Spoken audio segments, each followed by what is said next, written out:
Title: The Shadow Behind the Smile. It's no secret that childhood is often a realm of imagination, where colorful dreams dance in the daylight and friends come in all shapes and sizes. For 16-year-old Lila, her childhood was painted by the laughter of her imaginary friend, Oliver. He was the perfect companion, always there to share secrets and concoct grand adventures. But as years passed and childhood faded into a more serious adolescence, Lila left Oliver behind, tucked safely in the portfolios of her younger self. That is, until one stormy night in October. The winds howled incessantly, rattling the windows of her room. Lila shivered under her blanket, the piercing sounds of thunder echoing through her memory. Alone and tangled in nostalgia, she decided to revisit the dusty remnants of her childhood. She rummaged through boxes in the attic, coming across a crumpled drawing of a boy with bright green eyes and a cheeky grin. Below the scribbled figure, in her childish typing, read, Oliver. It started with thrilling excitement. She laughed and recalled the mischief they had caused together. But as the storm raged, something shifted. The shadows in her room appeared to grow denser, darker, wrapping around her like an unwelcome hug. A sudden chill cascaded over her, planting seeds of unease deep in her chest. In the silence, a thought sprouted, a chilling whisper she hadn't heard in years, Lila, I'm back. Instantly, her heart raced. She knew she was being foolish, it was just an echo of a long-forgotten dream. But the feeling lingered, crawling up her spine. Lila shook it off and ventured downstairs to calm her unease with a movie. As she settled on the couch, the wind rattled the doors again, and she thought she saw a flicker of movement out of the corner of her eye. Dismissing it as a figment of her imagination, she lost herself in the film. However, the line between reality and her childhood world began to blur. As days turned into weeks, the stormy night crept into her mind. She felt Oliver's presence more persistently, a looming shadow that seemed to watch her, growing more distinct. His playful grin morphed into something sinister, the brightness in his green eyes dimming into a hollowness that chilled her to her bones. Lila, don't you remember the fun we had?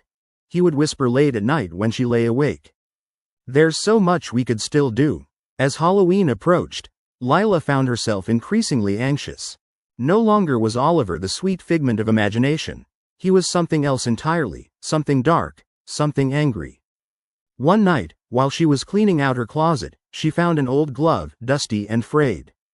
For reasons she could not explain, she felt compelled to throw it away.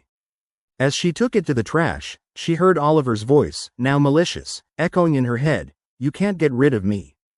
That night, Lila had a vivid dream. She stood in her childhood backyard, and Oliver appeared before her, his cheerful facade replaced with a ghastly smile. The creepy grin widened, revealing teeth that looked too sharp, too jagged. His voice was no longer soft and playful, it was a rasping whisper, dripping with malice. "You thought you could leave me behind? I've missed you, Lila."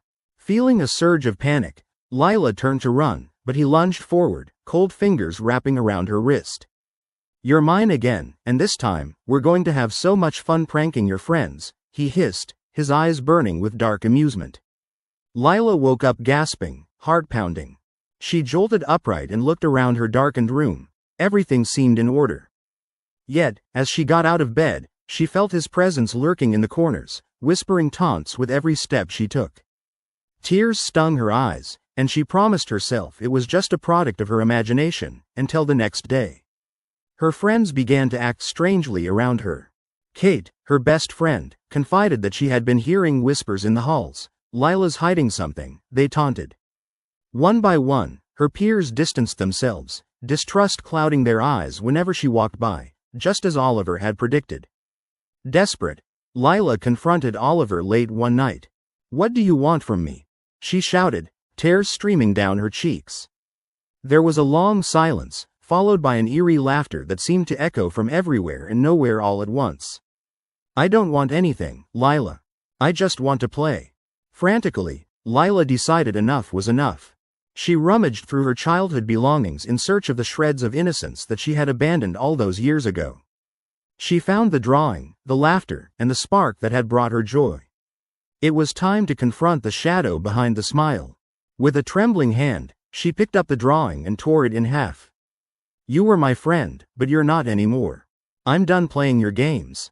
The temperature in the room plummeted as Oliver's laughter morphed into a scream of fury and disbelief. Shadows writhed around her, but Lila stood firm, channeling every ounce of courage she had left. Go back to where you belong, she shouted, tearing the drawing into smaller pieces, flicking them into the air like confetti. With each shred falling to the ground, Oliver's form flickered like a candle's flame, dimming with each tear. Finally, as the last piece hit the floor, the room went still. Silence enveloped her, and she felt the pressure lift, the darkness fading into oblivion. Lila collapsed on her bed, terrified yet relieved. The shadows had receded, and with them the looming threat. Lila closed her eyes, her heart finally easing. Childhood games and imaginary friends were meant to stay in their realm, where they could be cherished and remembered. Now, she had learned that sometimes, when the imagination grows up, it's best to leave certain things behind.